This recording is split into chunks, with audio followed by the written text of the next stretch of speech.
നമ്മളിന്ന് ഇവിടെ ഉണ്ടാക്കുന്നത് ഒരു ചീമച്ചക്ക തീയൽ എന്ന് പറഞ്ഞാൽ തേങ്ങ വറുത്തരച്ച് ചീമച്ചക്ക തേങ്ങ വറുത്തരച്ച് വെക്കുന്നതാണ്.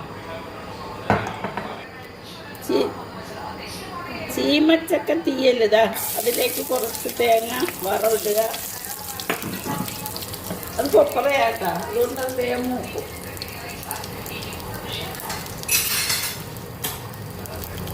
സവാള, ചെറിയ ഉള്ളി ഉണ്ടെങ്കിൽ ചെറിയ ഉള്ളി തന്നെ ഇട്ടാൽ മതി. ഇത് ഞാൻ ഒരു സവാള, ഒരു 10 ചെറിയ ഉള്ളി, 4 പച്ചമുളക്, ഒരു ചെറിയ പീസ് ഇഞ്ചി, 3 അല്ലി വെളുത്തുള്ളി, ഇത്രയും സാധനങ്ങൾ എടുത്തിട്ടുണ്ട്.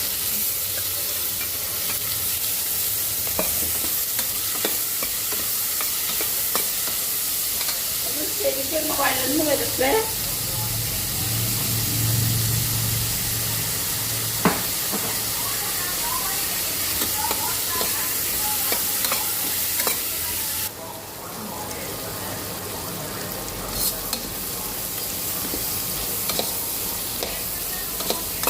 ഉള്ളി നല്ലോണം ഒന്ന് വഴങ്ങണം. ചെറിയ ഉള്ളി ഉണ്ടെങ്കിൽ ചെറിയ ഉള്ളി മാത്രം ഇട്ടാൽ മതി കേട്ടോ. ചെറിയ ഉള്ളി മാത്രമാണ് നല്ലത്. ഇതിൽ ഞാനൊരു സവാള 10-12 ചെറിയ ഉള്ളി, തീരെ ചെറിയ ഉള്ളിയായിരുന്നു. കുറച്ച് മഞ്ഞൾപ്പൊടി ഇട്ട് കൊടുക്കുക.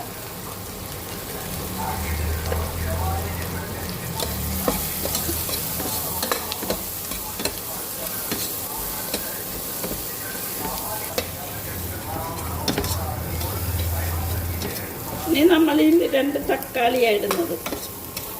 ഉള്ളി ഒന്ന് വഴന്ന് വരുമ്പോൾ 2 തക്കാളി ഇടുക. തീ കുറച്ച് വെക്കുക.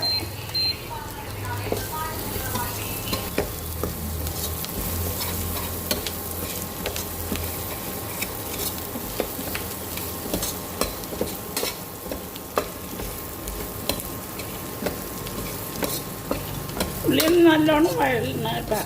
2 തക്കാളി. ഇതിൽ നമ്മൾ പുളി ചേർക്കില്ല, തക്കാളി മാത്രമേ ഇടുന്നുള്ളൂ.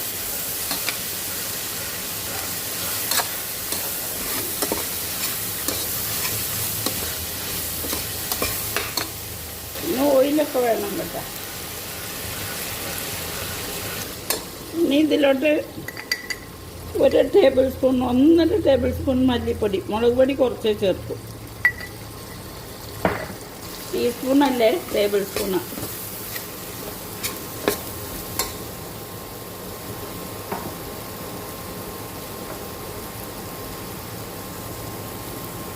ഒരു ടീസ്പൂൺ മുളക് പൊടി.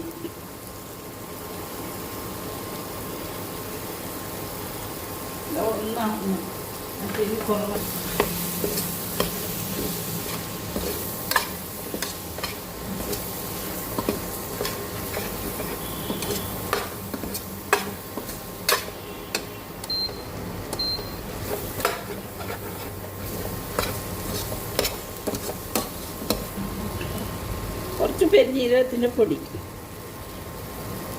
1 ടീസ്പൂൺ.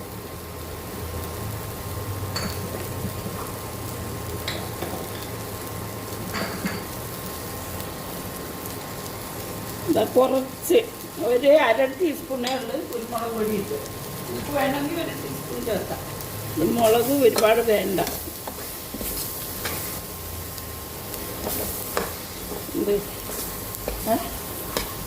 ഗരം മസാല ലാസ്റ്റ്.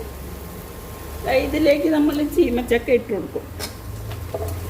ഇതൊരു ചീമച്ചക്ക കേട്ടോ, ചെറിയ പീസസ് ആക്കിയിട്ട് ഇടുക. ഇത് വെന്ത് വരുമ്പോഴാണ് നമ്മൾ തേങ്ങ വറുത്തരച്ച് അരപ്പിച്ചത്.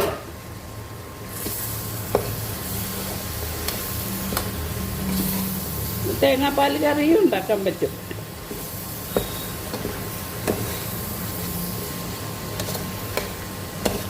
ഇതൊന്ന് വേവാൻ വെക്കണം. കുറച്ച് വെള്ളം ഒഴിക്കണം ഇതിൽ. അതിനുശേഷം ലാസ്റ്റ് നമ്മൾ തേങ്ങ വറുത്തരച്ച് അരപ്പ് ചേർക്കും. ഉപ്പ് ഇതുവരെ ഇട്ടിട്ടില്ലായിരുന്നു, ഞാൻ കുറച്ച് ഉപ്പിട്ട് കൊടുക്കട്ടെ.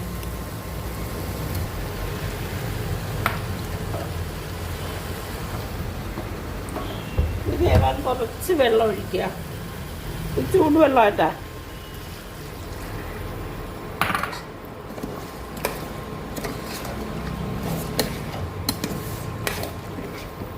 നമ്മളിത് അടച്ചു വെച്ച് വേവിക്കാൻ പോവാണ്. നമ്മൾ തേങ്ങ വറുത്തരച്ച് ഇതൊരു അരമുറി തേങ്ങ ഞാൻ വറുത്തരച്ചിട്ടുണ്ട്. ഇത് ഞാൻ പറഞ്ഞല്ലോ ഞാനിവിടെ സൂക്ഷിച്ച് വെച്ചേക്കുന്നത് അരച്ചിട്ട്, അതുകൊണ്ട് പിന്നെ അതിന് ആവശ്യത്തിനടുത്ത് തന്നെ ആക്കുക ചെയ്യുന്നത്. ഇനി നമുക്ക് ആവശ്യത്തിനുള്ള വെള്ളം ഒഴിച്ചു കൊടുക്കാം. അരപ്പി ചേർത്തിട്ടുണ്ടേ. ഇനി കുറച്ച് ഗരം മസാലയുടെ പൊടി ചേർക്കാം. കറി എന്നിട്ട് ഒന്ന് എണ്ണ തെളിയുന്ന വരെ വേവണം. വെള്ളം വേണമെങ്കിൽ ഇച്ചിരിയും കൂടി ചേർക്കാം, ഒന്ന് വറ്റുന്നവരെ. ഗരം മസാലപ്പൊടി കുറച്ച് ചേർത്താൽ മതി. പെരിഞ്ജീരകത്തിൻ്റെ പൊടി ഞാൻ ചേർത്തിട്ടുണ്ട്.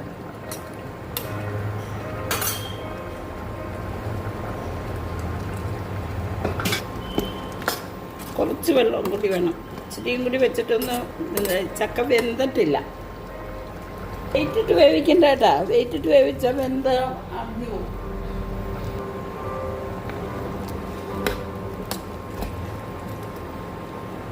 ഇതൊന്ന് വെന്ത് വറ്റിട്ടെ. ഉപ്പ് നോക്കട്ടെ. ഉപ്പൊക്കെ ഉണ്ട്. ഞാൻ സാധാ ഒരു മൂടി കൊണ്ടാണ് അടയ്ക്കുന്നത്. കറി വെന്ത് വറ്റിയിട്ട് കാണിച്ചു തരാം. കറി ഞങ്ങൾ തുറന്ന് കേട്ടാ.